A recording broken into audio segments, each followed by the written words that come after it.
ఈసారి వాణిజ్య పన్నుల వసూల్లో ఈసారి 7.2% వృద్ధి రేటు ఉందని చెప్పేసి మార్చిలో ముగిసినటువంటి సమావేశాల్లో ప్రకటించినటువంటి సందర్భం. అదే కాకుండా ఇప్పుడు ఇక్కడ నోమున్ అనే జపానీస్ కంపెనీ జపనీస్ సంబంధించినటువంటి ఒక అంచనా సంస్థ చాలా స్పష్టంగా ఈ రోజు ప్రకటించింది. భారతదేశ జీడిపి ఇప్పుడు 6.3% ఉంది. అది 25కు వస్తాక 5.9% పడిపోయి 2026లో 7% చేరే అవకాశం ఉందని చాలా స్పష్టంగా ప్రకటించిన తర్వాత భారతదేశంలో తెలంగాణ అంతర్భాగం.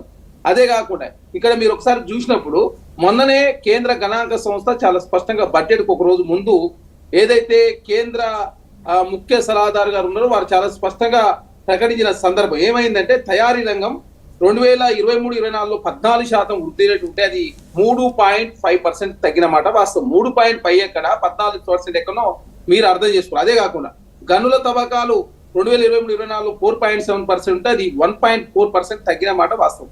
నిర్మాణ రంగం 10% ఉంటే చూడండి, రియల్ ఎస్టేట్ కావచ్చు, కన్స్ట్రక్షన్ రంగం 10% దేశం వృద్ధి రేటు ఉంటే ఈ మొన్న ఫైనాన్స్ ఇయర్ కు అది 7% అంటే 3% గ్రోత్ రేట్ తగ్గింది. విద్యుత్ కావచ్చు, గ్యాస్, నీటి సరఫరా యూనిట్లకు సంబంధించి 10.1 ఉంటే 5.1%.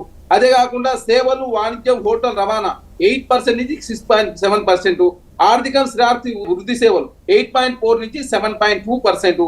అదేవిధంగా పబ్లిక్ అడ్మినిస్ట్రేషన్, రక్షణ రంగాలు ఒకటి మాత్రమే 8.4% గ్రోత్, 8.8%.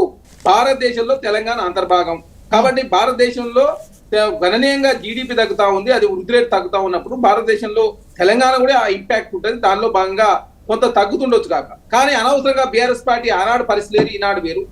ప్రపంచవ్యాప్తంగా యుద్ధాలు కావచ్చు, అదేవిధంగా ట్రంప్ అమెరికా అధ్యక్షుడు అయిన తర్వాత కావచ్చు, మొత్తం గణనీయంగా అన్ని దేశాల ఆదాయం తగ్గుతా ఉంది, ట్యాక్సులు విధిస్తా ఉన్నారు.